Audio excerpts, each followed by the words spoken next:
tous, alors on est actuellement sur la route dans les Chiapas et on attaque une étape mexicaine importante.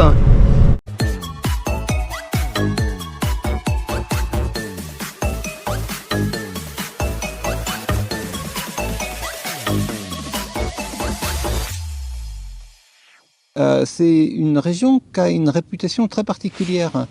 C'est une réputation qui a une dimension politique importante parce que c'est une région qui est pauvre et paysanne, mais c'est aussi le siège d'une sorte de mouvement d'insurrection qui est fortement inspiré du bolivarisme, ce sorte de socialisme agraire qui est très présent dans toute l'Amérique du Sud et qui s'exprime beaucoup au Chiapas.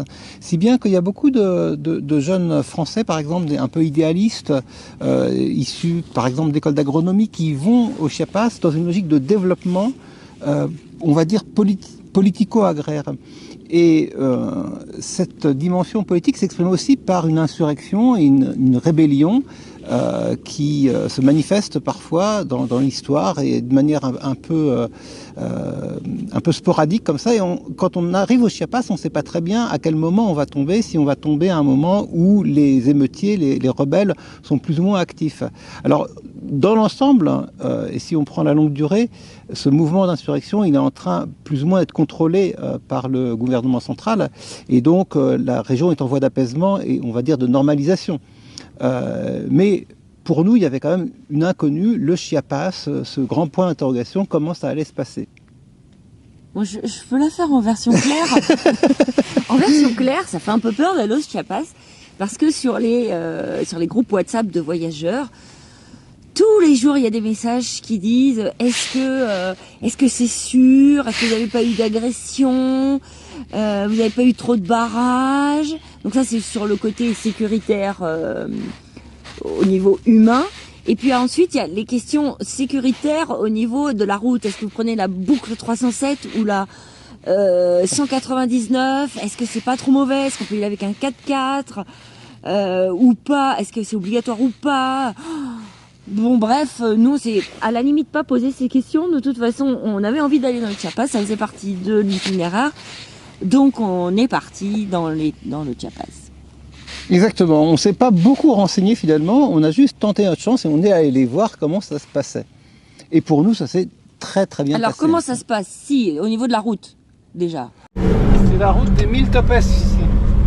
C'est incompréhensible. Il y en a partout. Ils sont signalés, pas signalés. Il y en a un isolé, il y en a 3 de rang.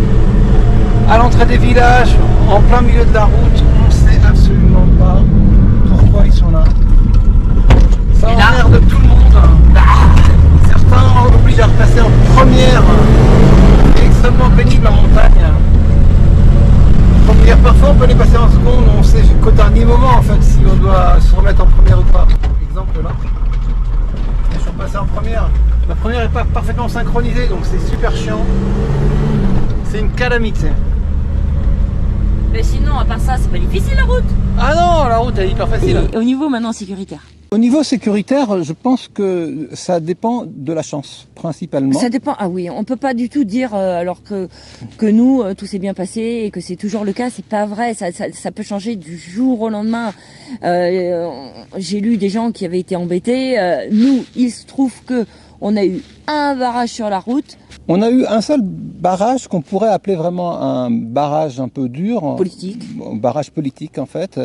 Et il s'est manifesté de manière finalement assez bon enfant. Au début, on voyait de loin des gens qui bloquaient la route et surtout, ça se traduisait par une file d'attente parce que finalement, il y a eu un ralentissement, je sais pas, de 10-15 minutes puisque les voitures passaient au compte-gouttes. Parce qu'ils mettaient des barres avec des clous. Ouais. Qui tiraient avec des ficelles. Ils n'étaient pas très organisés, il faut bien dire, parce qu'il y avait un seul barrage pour gérer les deux côtés de la route à la fois. Donc c'était chacun son tour d'être bloqué. Donc ils faisaient un sens unique en quelque sorte. Ils ont un peu négocié. Non, pas 200, c'est pas possible. Porque si hay dólares, está bien. No, no tenemos dólares. 50.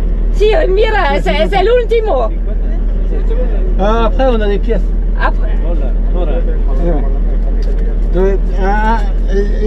Piezas. Todo ese. Todo.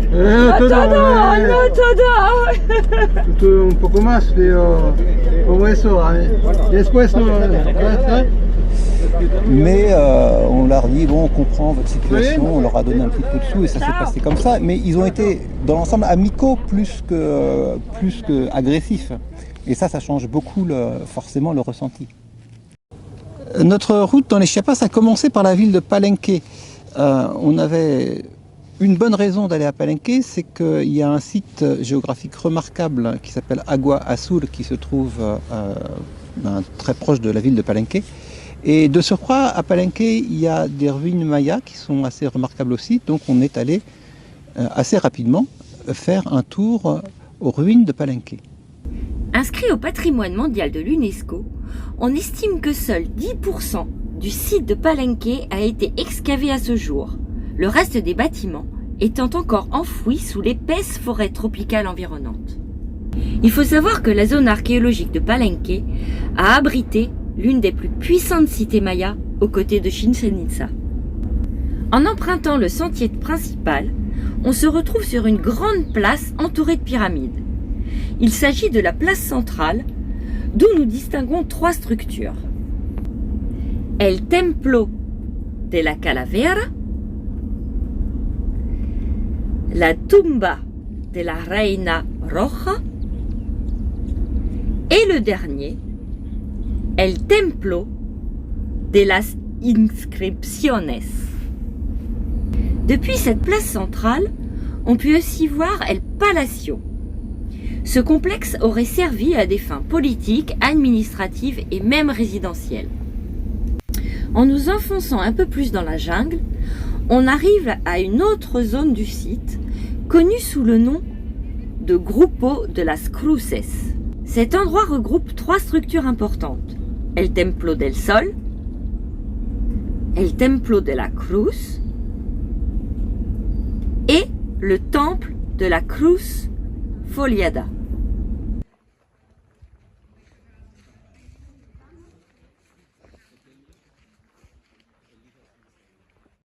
C'est vraiment joli. Et en plus, on voit que quand ils commencent à nettoyer, ici, eh ben, on voit apparaître alors des visages, des animaux que cache le lichen en temps normal. On aime bien ce site, il est bien regroupé. Et puis il y a plus de relief que dans d'autres sites mayas. Il y a plus de relief aussi qu'à Chichén Itzá. Les monuments sont beaux, ils sont majestueux. Et on arrive presque à embrasser le site d'un seul regard. Ça me convient parce qu'on est pressé. À cause du relief.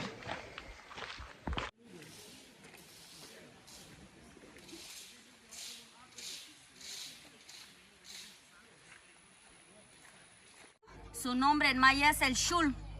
Significa jaguar pequeño, es un dominante organizado criatura de la noche. Ah si, si, Ya. muy dominante.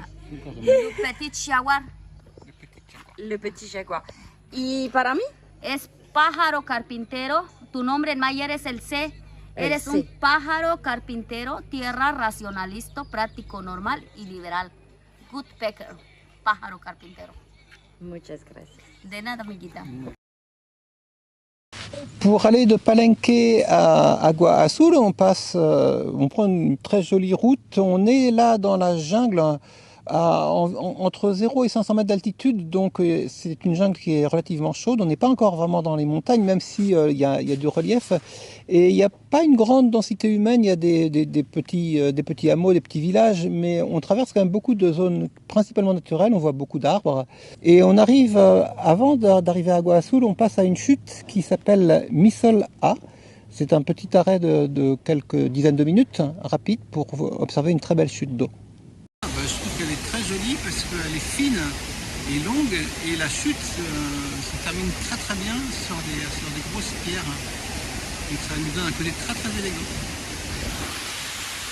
La région des chutes de Agua Azul, elle est habitée par une ethnie qui s'appelle les Tchols, c'est donc une ethnie précolombienne, ils sont là depuis des millénaires. Et donc ils ont conservé une sorte de légitimité à gérer le site. Alors, par contre, c'est fait de manière un peu, pas anarchique, mais peu compréhensible de l'extérieur, parce que ça commence par des ficelles qui sont tendues au bord de la route. Et puis ensuite, il y a au moins 2 stations de paiement. Alors, l'une est apparemment pour la route, qui n'a pas été construite par eux, mais bon, ils ont établi une sorte de péage dessus, et puis un péage informel, et puis après c'est pour le site lui-même. Alors on demande pourquoi, on a un petit ticket, ceci dit. Donc à chaque fois un petit ticket. Ouais, c'est semi-officiel. On arrive à ce site qui est très réputé et justly so, on dirait en anglais, vraiment c'est mérité. Parce que c'est un site exceptionnel, on n'a jamais vu de site comparable.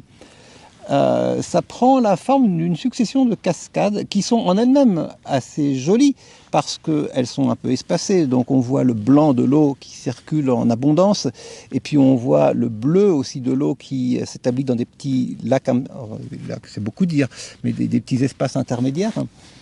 Et surtout, ce qui est absolument remarquable, c'est la couleur de l'eau qui a donné son nom au site, Agua Azul, l'eau bleue. Et pourquoi est-ce qu'elle est bleue ? Parce qu'elle a des minéraux en suspension. En fait, elle traverse des roches qui sont des roches sans doute assez calcaires.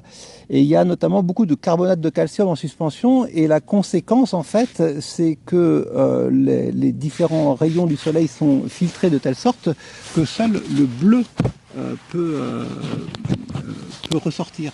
Alors il faut quand même une combinaison de facteurs, il faut qu'il y ait beaucoup d'eau, donc il faut qu'il ait plu dans les semaines précédentes suffisamment, et il faut qu'il y ait de la lumière du soleil parce que ça aide quand même à faire ressortir le contraste des couleurs.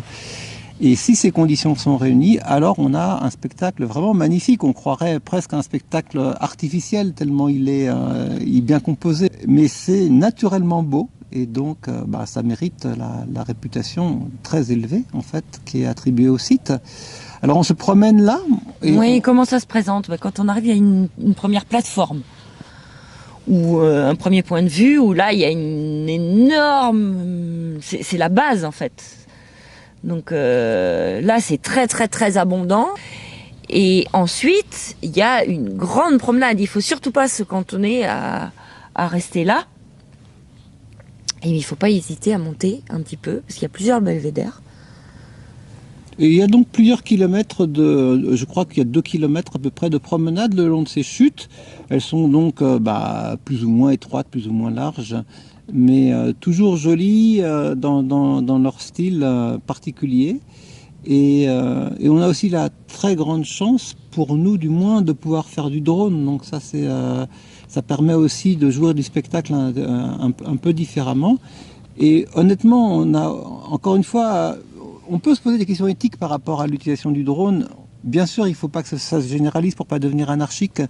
Mais franchement, là, on a le sentiment de ne pas se gêner. Nous, la façon dont on fait notre drone, c'est qu'on l'envoie très haut, très vite dans le ciel, de manière à ce qu'il n'y ait aucune nuisance sonore. Il n'y a pas de nuisance sonore par rapport au fait que, de toute manière, l'eau fait beaucoup de bruit, oui, d'une part.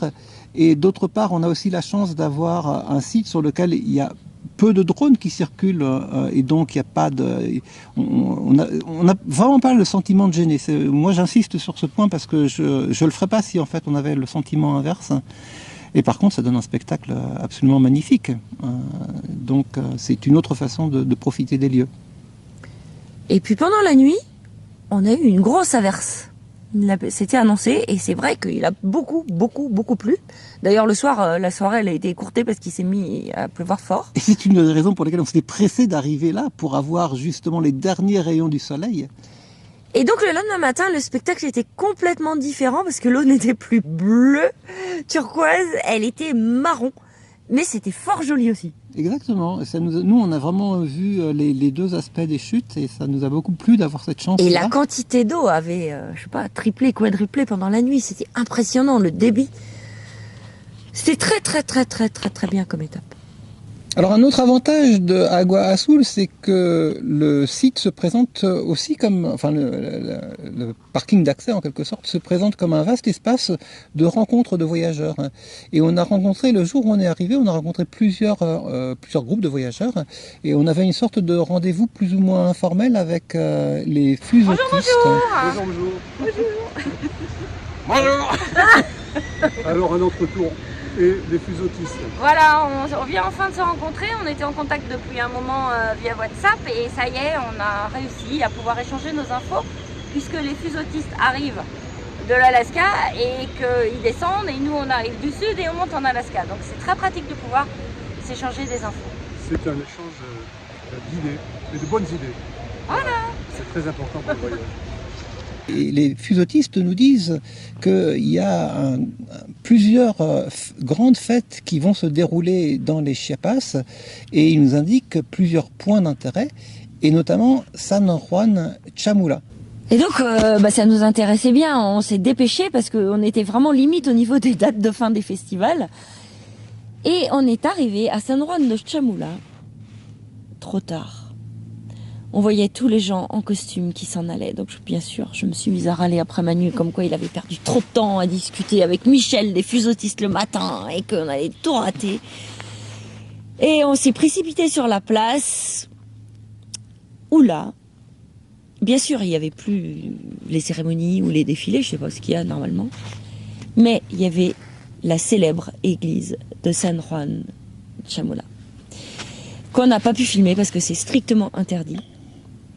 Non seulement c'est interdit, mais ce serait irrespectueux. Je vais essayer de trouver des images sur le net. Qui ne seront pas à nous, mais qui donneront une idée. Mais c'est...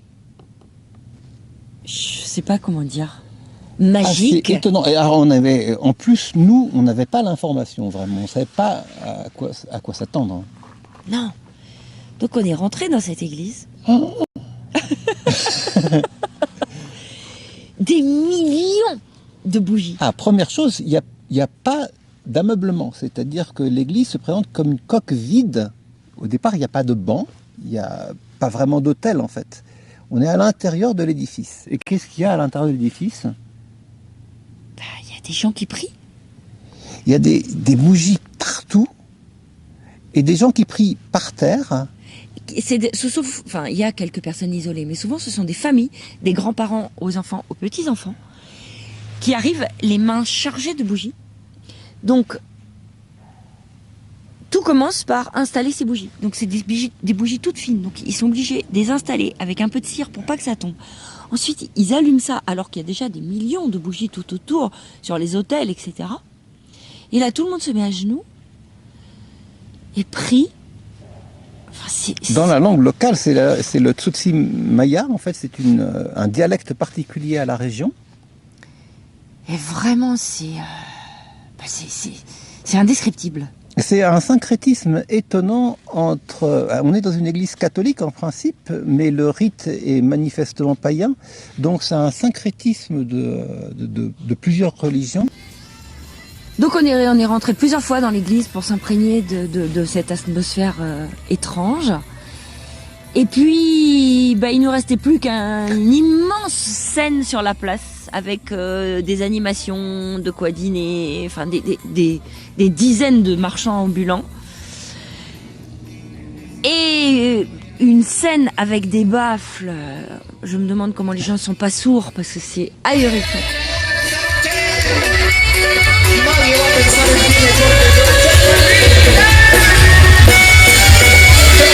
Et là, la magie a opéré. La magie du voyage. Ouais. La magie des rencontres. Hein. Où on a été abordé par Rosita et Relacio, des petits jeunes. Et ils nous ont invités à passer la nuit chez eux. Alors on les a emmenés dans Oscar et on s'est retrouvés dans une communauté Tutsi. Parce qu'ils sont tous, ils habitent tous très près, hein, les parents, les enfants, les oncles, les tantes, les cousins. Et on a passé un moment extraordinaire. Donc la soirée, on l'a passé à boire du poche, leur alcool local de maïs. Alors après le poche, maintenant ils goûtent le rocote. Rocote es un fruta? Sí, es una fruta. Moi j'aime beaucoup. Mucho. Et puis à essayer les vêtements locaux. Parce que ce sont ces vêtements en poil de mouton noir. Les vêtements noirs sont les vêtements qui portent tous les jours et les vêtements blancs sont les vêtements de cérémonie. Qui l'eût cru? Et là, on s'est retrouvés en fait en famille dans la maison en train d'essayer ces habits. Zita nous a montré comment comment elles brodaient les blouses. Regardez ce travail. Leurs blouses, elles les font à la main. Sí, À mano. Et regardez ce travail. Comme c'est beau. Et là, Rosita, elle m'a offert une blouse. Je dirais qu'il n'y a pas de plus beau cadeau, enfin au niveau sentimental, que ce vêtement qui a pris des mois à être fabriqué. On a là affaire à une population qui est extrêmement attachée aux traditions, et dans le peu d'objets qu'on a vus dans leur maison, il y avait beaucoup en proportion d'objets traditionnels comme un tambour ou leurs fameux vêtements de peau de mouton. Et il y a aussi une dimension linguistique, puisqu'ils parlent une langue qui est très particulière, qui est une version donc dialectale du maya, le tzotzil maya. Et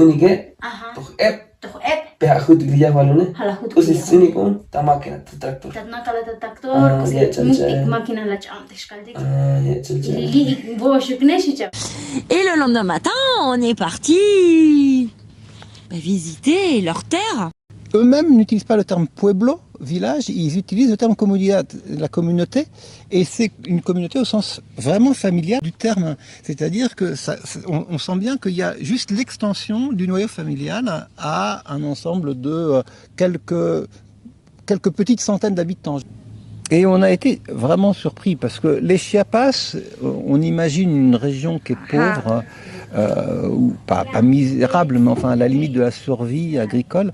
Et il est vrai que sur le plan alimentaire, tout dépend du maïs. Il y a du maïs partout. Et Rosita nous a expliqué qu'il consommait jusqu'à 20 tortillas de maïs par jour et par personne, alors même que la tortilla traditionnelle là-bas c'est 100% maïs, rien n'est ajouté. Donc cet élément alimentaire mis à part, on s'est rendu compte qu'ils avaient une qualité de vie. Alors ça se mesure pas par l'argent, mais c'est la vie quotidienne de ce couple-là est exceptionnelle. On a rarement vu une qualité de vie pareille. Ça nous a juste rappelé notre expérience à Los Llanos en Colombie. C'est une vie qui est très rurale, mais ils ont une petite maison avec le confort dont ils ont besoin. Ils mangent des aliments qu'ils aiment. Ils sont en autarcie totale. Elle nous a dit qu'ils achetaient juste du café, je crois.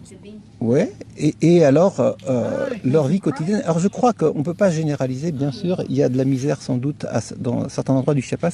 Et là, on est tombé dans une famille où le fils était, à mon avis, le fils d'un propriétaire. C'était pas un grand propriétaire terrien au sens d'un exploiteur, c'est juste quelqu'un qui traditionnellement a beaucoup de terre, donc il a des vaches et donc ça lui suffit pour vivre confortablement. C'est ce qui sert de jeu aux enfants parce qu'ils n'ont pas beaucoup de jouets.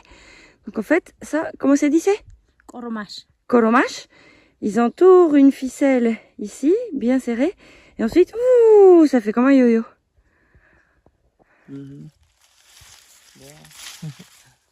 Bah oui, les haricots, comme ils ont besoin d'être tutorés, en fait, ils se tutorent tout seuls sur les épis de maïs. Et sa vie quotidienne consiste à aller voir ses vaches dans des prairies vallonnées. Franchement, la balade est super agréable. On a les chiens qui gambadent, qui sont heureux comme tout. On a un sentiment de paix exceptionnel. Et encore une fois, le terme de qualité de vie s'impose absolument pour décrire l'expérience. Muchas gracias. Ciao, ciao.